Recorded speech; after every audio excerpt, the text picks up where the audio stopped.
I don't know what compelled me to finally share this, but I've been thinking about it a lot the past few days, and I thought it would fit this sub relatively well.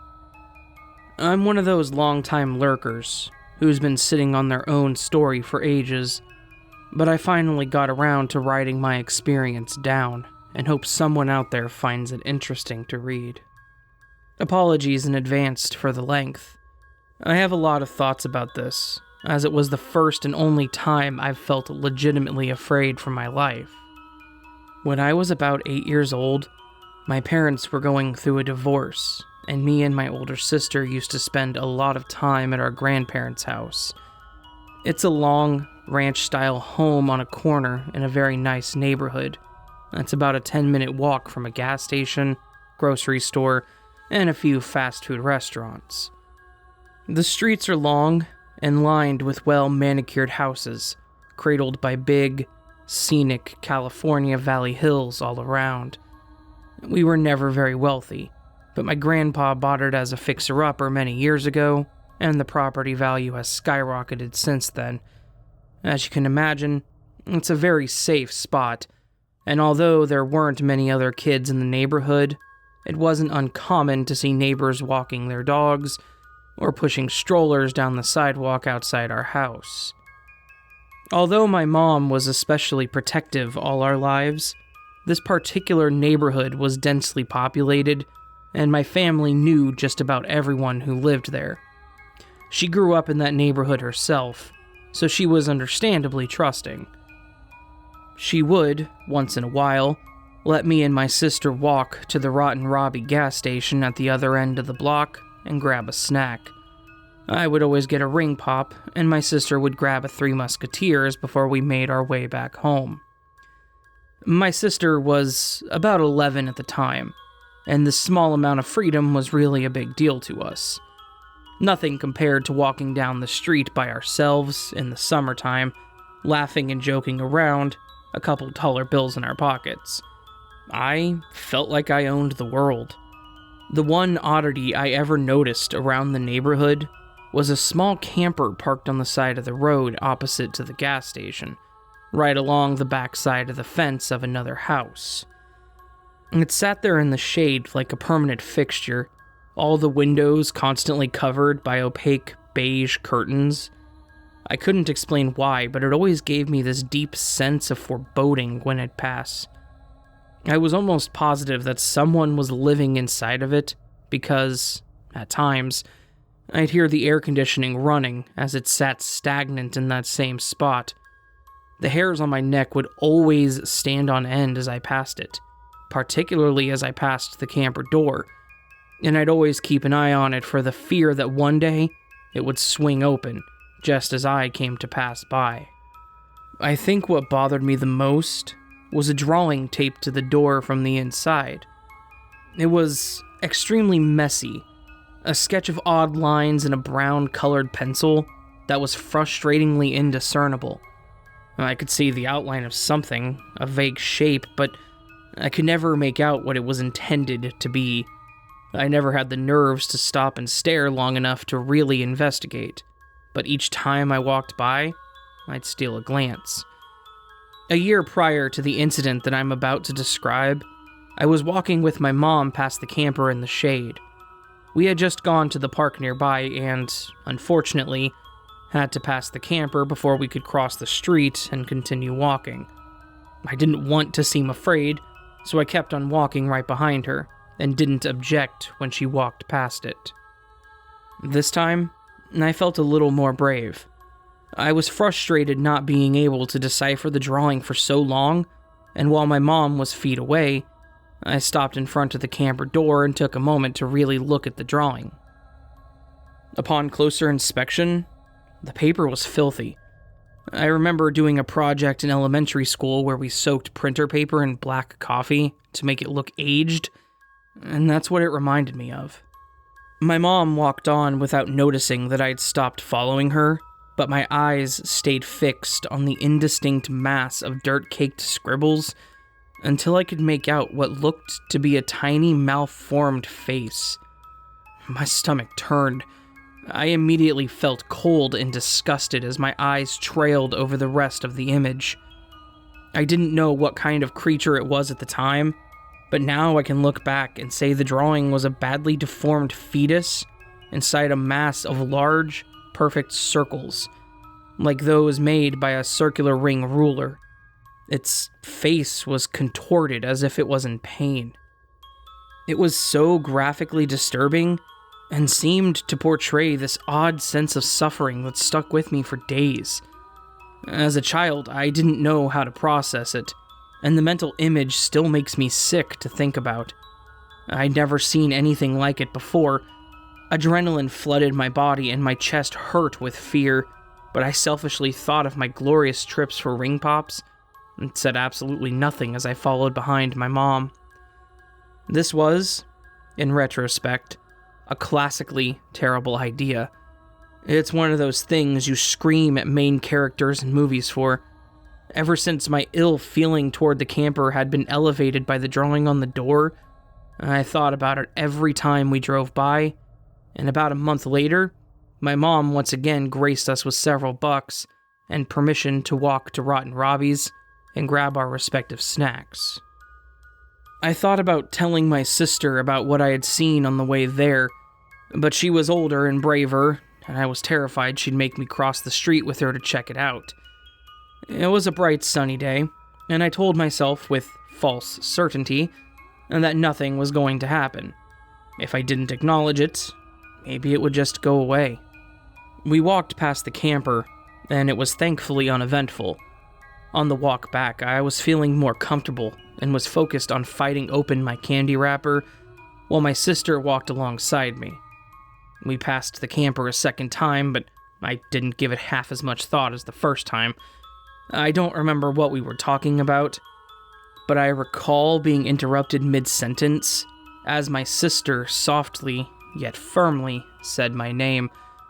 There was a distinct fear in her voice that immediately set me on edge. Like a bucket of ice water, all my senses heightened as I became aware of everything, including the sound of haphazard footsteps about 10 feet behind us.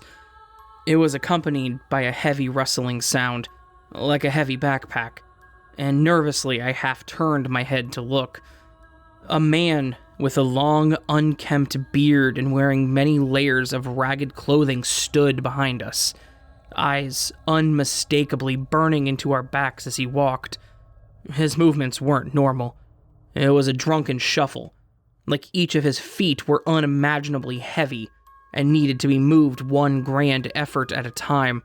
His shoulders were skewed, head tilted downward with a strange arc of his neck.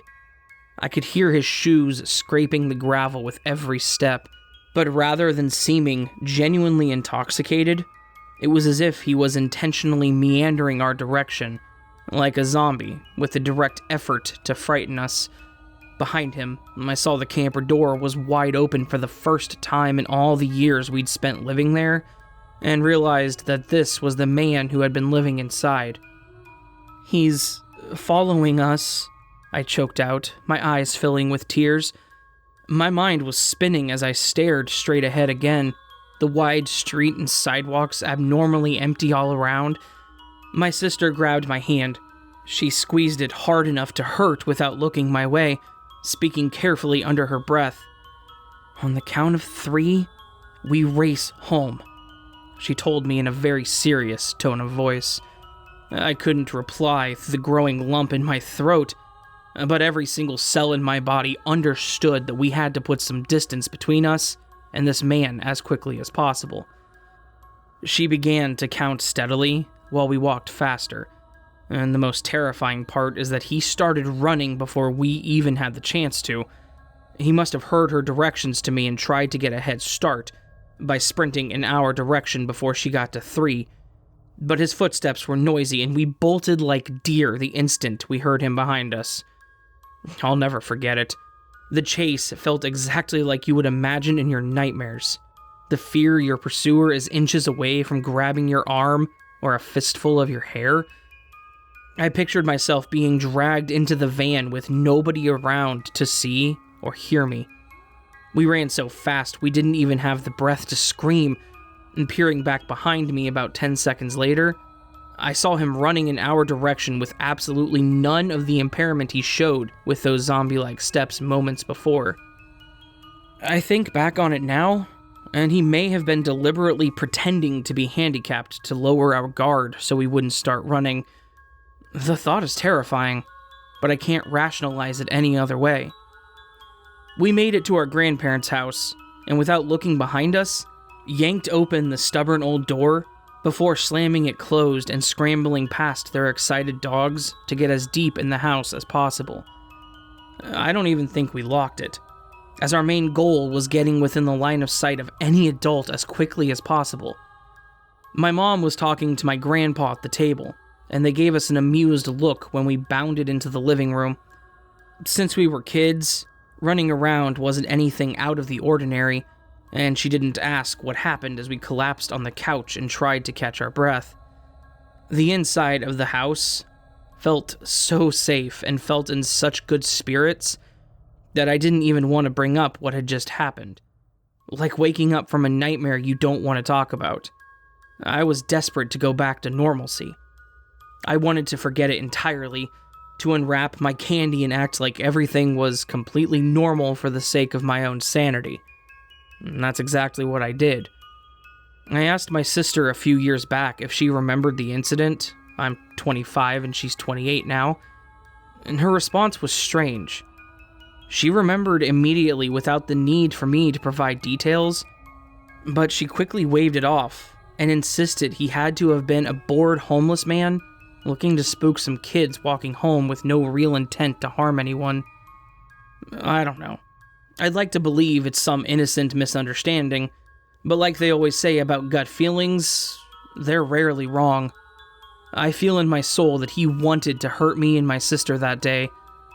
I never told her or anyone else about the strange drawing on the door, and I'm not sure if my sister saw the open door and connected him to the camper or not. It's one of my biggest regrets, as I would hate for any other children to have been less fortunate after innocently walking past the camper in the shade. I believe he may have chosen the spot between the park and gas station deliberately due to the number of children walking around the area. I never saw the camper again a day or so after this. I'm not proud of how I handled this, and would encourage anyone who finds themselves in a similar situation to contact authorities immediately for the safety of others around. I don't know if maybe this whole story comes off as melodramatic, but it was very real and very frightening in a way that I can't forget. So, possibly deranged camper guy by the gas station, whatever your intent was, let's not meet.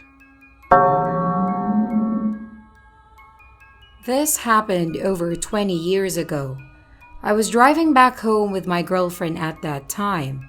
It was Christmas Eve, and my mother's family used to hold a large celebration at my aunt's house in Estacada. This was my girlfriend's first time meeting with my extended family, but she got on quite well with them. We spent the majority of the afternoon and evening talking, playing poker, opening presents, and drinking an assortment of adult beverages. My girlfriend had been quite inebriated by the time we had to leave, therefore I'd be driving us home. It was around 11 p.m. or so, and I was driving my girlfriend's car along Highway 211. Now, this stretch of road is surrounded by farms and dense patches of forest, and parts of it are unlit. But nothing to fear. I grew up in this area, so I knew this road like the back of my hand. The both of us were just driving and talking away, just two young lovers making the most of our moment together. There is a portion of the highway that descends down an enormous hill before crossing Deep Creek. Surrounding both sides of the road are thick forest. There are no lights, and the only thing we could see was the area directly in front of our headlights. I drive down the hill, cross the bridge, and uphill through more forest. It's as the highway starts to flatten out that it happens. Something sprints across the road so suddenly that I almost hit whatever it was. I slam on the brakes and I turn to my girlfriend and ask her if she saw it. She confirmed that she had, but she couldn't make out what it was. Maybe it was a coyote, as they are fairly common sight in this area. But something felt off about it. Whatever it was that ran in front of a car disappeared into the woods next to the road. Coyotes don't usually just dart out in front of cars, not like that anyway. So for some reason, I decided to check it out. I turned the car around and switched on the high beams to better light up the forest in which this thing had vanished in. I step out of the car, walk towards the woods, and I don't see anything. But now, it feels like perhaps I've made a grave error. My heart is pounding, and the hairs on the back of my neck are standing at full attention, but I still don't see anything unusual in the trees. Suddenly, the car horns blast. It's not a that you'd get if, say, your driver or passenger wanted you to hurry up and get in the car. But no, this was a long blaring. I walked back into the car and asked my girlfriend why she leaned on the horn like that. She said nothing. Instead, she pointed to a spot about 50 feet from where I was standing, and I looked over in that direction, and that's when I saw it. Surely this was the thing that ran in front of our car. It was a man. He was completely naked. His skin was covered in dirt and mud, and in one of his hands, he was holding a hatchet. He looked back at us, and then he smiled and waved to us just before turning around and walking back into the forest. Needless to say, we got the hell out of there. Once we were safely driving again, my girlfriend explained what had just happened. While I was trying to look for the man in the area he initially vanished in, he circled back around and came out from another spot in the forest, just beyond my car headlights.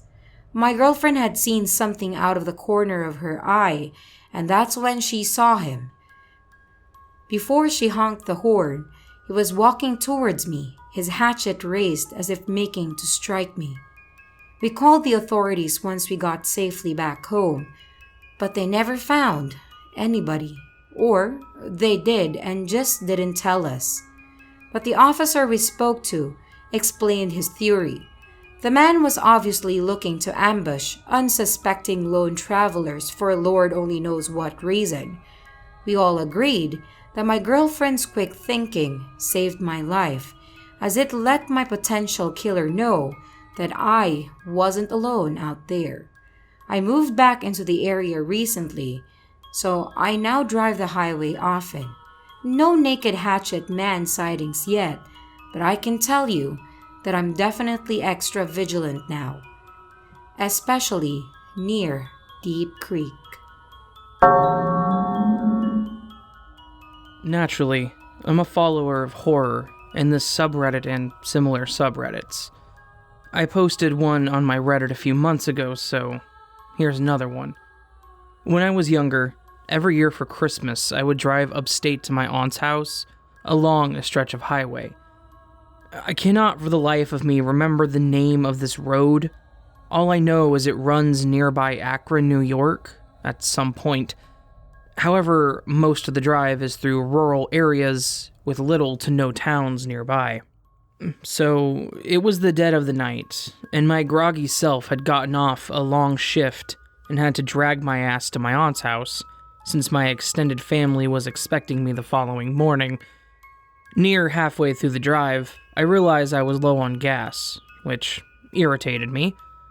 My brother told me he had filled it up the day before, so he either forgot or was straight lying. I saw an archaic-looking sign for a gas station off the next road. It wasn't an official road sign, literally a pole with a slab of metal attached with "gas off next exit" or something along those lines painted on it. That seemed a little sketchy, but people do the same thing with fruit stands on highways, so whatever. I pulled off the next exit on some dilapidated country-ass road through dense woods. The whole thing was creepy and surreal. I kept expecting Leatherface to come running out of the trees with a chainsaw. Anyways, eventually I came to the gas station, and realized quickly that it hadn't been open for years. It was all rusted and the convenience store's roof was caving in. The gas pumps had all been taken out as well. I pulled over next to it and checked my gauge. I would probably only make it another half mile before running out, so I called AAA and they said they would send a truck over. Now, I played the waiting game. I left my engine on because when the headlights were off, everything was pitch black, and my paranoid self wasn't sitting next to an abandoned gas station in the middle of the forest in complete darkness. So most of the wait went uneventful, until I sensed movement around the side of the old store where my lights are pointed. I look up, but didn't see anything more, so I look back down at my phone. Then, over the sound of the night, I hear someone yell, "Hey, buddy, come here," in a demanding tone. I look up, and I shit you not, there's a dude standing by the old store, looking straight towards me, illuminated by my headlights. He looked like a run-of-the-mill homeless guy. I was honestly spooked, and figured he must have been squatting there. Still watching him, I rolled down my window and yelled something like, "Yeah, what's up?" Still mentally crapping myself. I had my foot ready to floor it out of there at the first sign of trouble. "You got any change?" "No, I don't. Sorry, man." I look up at him. He has this kind of vacant expression and is standing stiff. Then I see more movement. There are heads. About 20 or so heads, peeking around trees beyond the man that I'm talking to. I can't see them clearly at all, but they are definitely people. Literally just heads, staring in my directions from around the trees. I see another guy beginning to walk from around the gas station, and then I turned around and sped off.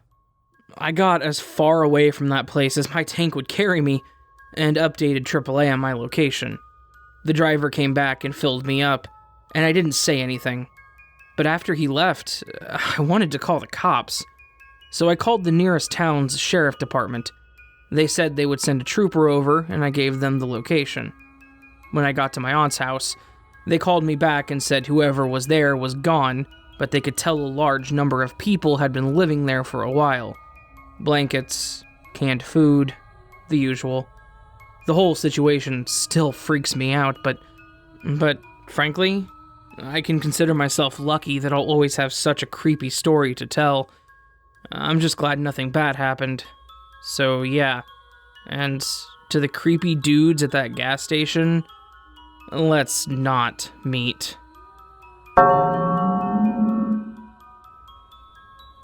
This is truly the scariest, most horrible thing that has ever happened to me.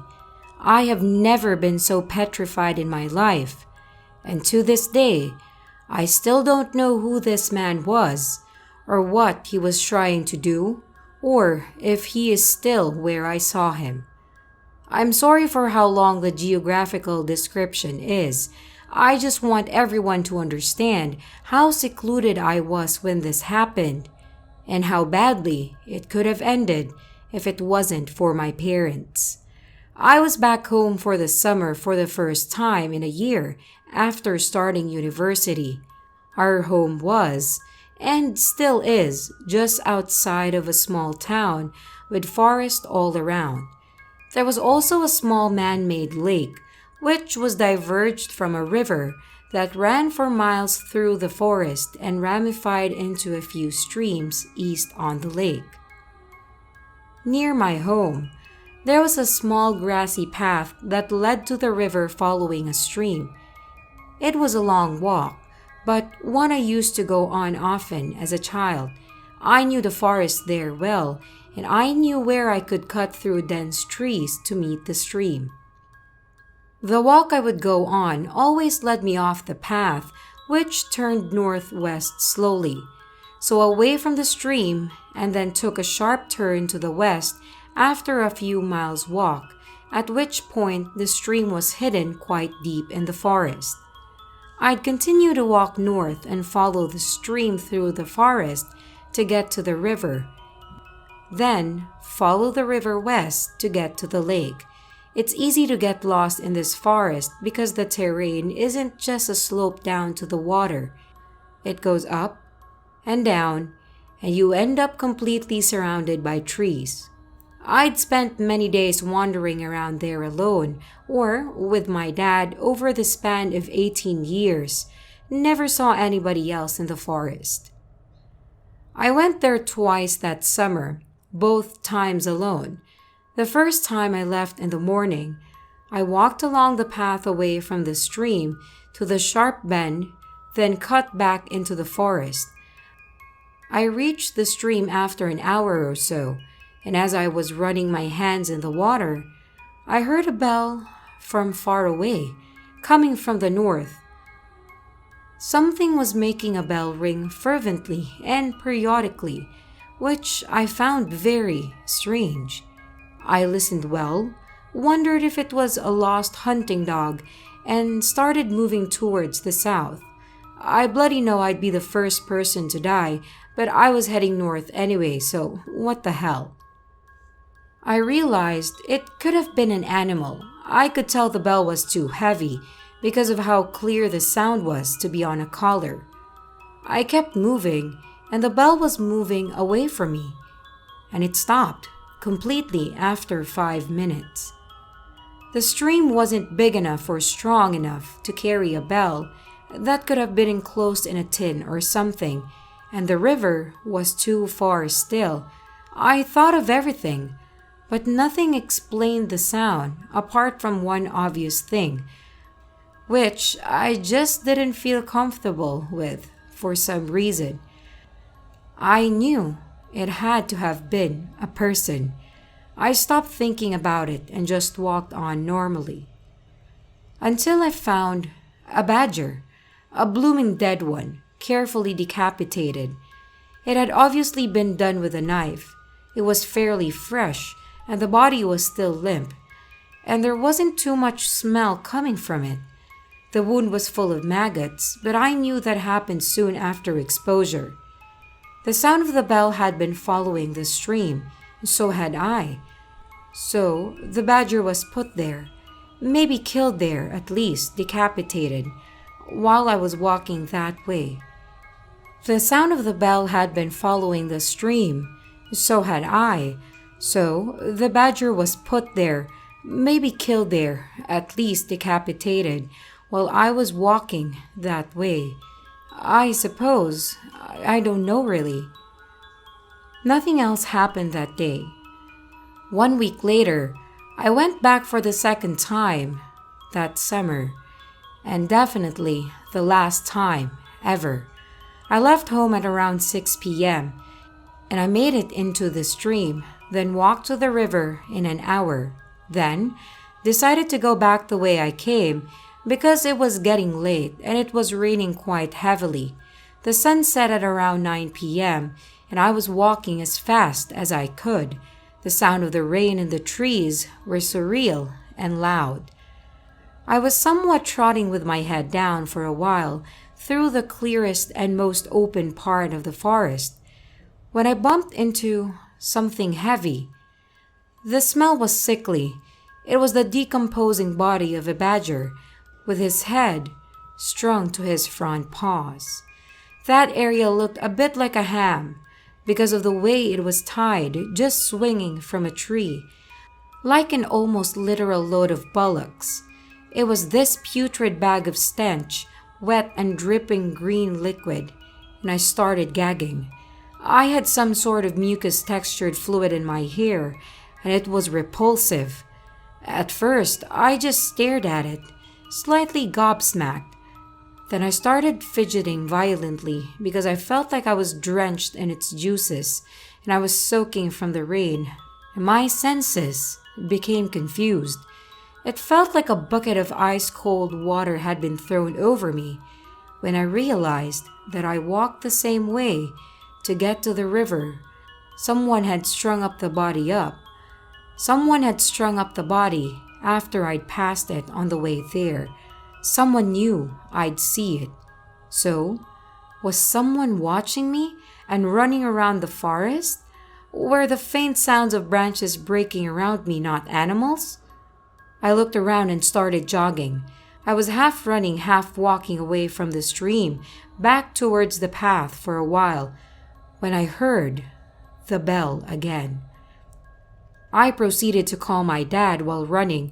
I told him to meet me on the path where it sharply turns west, and it was the closest part of the path to me, to go as fast as he could, and that someone was in the forest. I can't explain the feeling that I had. It was like I just shit out of my intestines and stomach. I literally felt the hairs on my neck raise despite being soaked. It was dark, and I jogged as fast as I could. I was panicking because the path was still a bit far away, just too far to feel safe. And it was still raining. Every single sound was muffled, and I felt like everything was further away than ever before. The bell went on for way longer than the last time, on and off. I felt like it was surrounding me at one point. The fear combined with my compromised hearing and the fact that I couldn't flip and breathe properly was making me slightly lose my sense of direction. I was automatically heading southwest, but I wasn't really sure what I was even doing. I was breathing like a goddamn horse, coughing my lungs up, kind of crying out loud like a toddler does, tripping over leaves and twigs like an idiot. And I stayed on the phone with my mom, who was on her way with my dad. I kept hearing sounds, but I wasn't sure what they were, and my mom was screaming on the phone at the same time that they were on the path, that I needed to run, and that my dad had gotten out and was heading east from the path bend. I was terrified, so I went into survival mode. I was doing half running, half speed walking thing again because I was out of breath. But then I heard branches break, clear footsteps for the first time from down in the forest, and the bell ringing louder. I didn't want to, but I looked over my shoulder, and that's when I saw what was in the forest with me. A tall figure creeping in my direction at the very end of the clearing, ringing this bell slowly in front of his stomach. I could tell he was staring straight at me. Now, I don't know if I had a hidden secret sprinting ability or instinctual adrenaline-induced superhuman powers, but when I tell you I ran for my life, I fucking didn't look back once. I screamed as much as I could.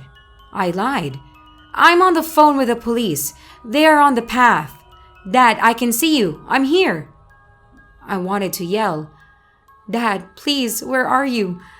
But I kept that to myself, and I felt like something awful was going to happen, and I felt the man was right behind me. I kept telling myself not to look back. I was gasping and wheezing, crying so hard and screaming for my dad. I felt shivers on my neck, and then switched off. I just ran. I even dropped my bag and only realized I didn't have it anymore when I was in the car. I felt like my phone was my only way home. Things no longer felt real. It was like my legs were moving by themselves. I didn't know if the man was still following me, and I could only hear my heart beating in my ears. And the bell. I finally heard my dad shout my name, and I knew he was coming my way and that he could see me because of the intonation of his voice. And I pretty much lunged myself at him when we got to each other. And my dad heard the bell too. My mom could hear it on the phone, and she was waiting with the car ready to leave fast. We went directly to the police station, and I got medical attention soon after. My dad burst to tears in the car, said he could hear the bell, and thought he wouldn't be able to see me. Ask, what if I didn't have my phone? Or what if he hadn't picked up? They were almost as terrified as me because they witnessed everything through the call. They could hear me trying to run and they could hear the danger. They just couldn't see it. The police couldn't really do much. They searched the area and the only thing they found was a folded t-shirt placed under a rock. I didn't really question that at that time, and my bag was not recovered. They said it was probably some homeless man living in the forest, but failed to realize what could have happened if my dad didn't know that part of the forest like I did and where to find me. I'm not blaming anyone. The entire thing was my fault. There was just so many what ifs. I want to believe it was just someone who decided to live in the woods and hunt or something. Maybe they were a bit mentally unstable and they felt angry that I came into their territory. But what if it was more insidious? The way he moved towards me was abnormal. It was perverse because of how slowly he was ringing the bell, like he had me trapped. I didn't see any more detail. I just ran. To this day, I can't bloody go anywhere where I'll be alone, and the sound of bells is a real problem, and the smell of moss as well. Anyway, my parents and Steve Jobs saved my life, so go hug yours now and take decapitated badgers and bells as pagan signs that you are not welcome.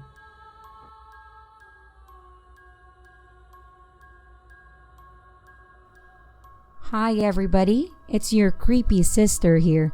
Thank you so much for watching the video. I really do appreciate it.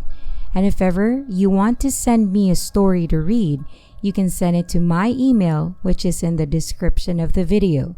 If you want to follow me on my social media, links and information about my Instagram, Twitter, and Facebook pages are in the description too. Also, don't forget to like, comment, and subscribe if you haven't already, and click on that notification bell. Again, thanks for watching.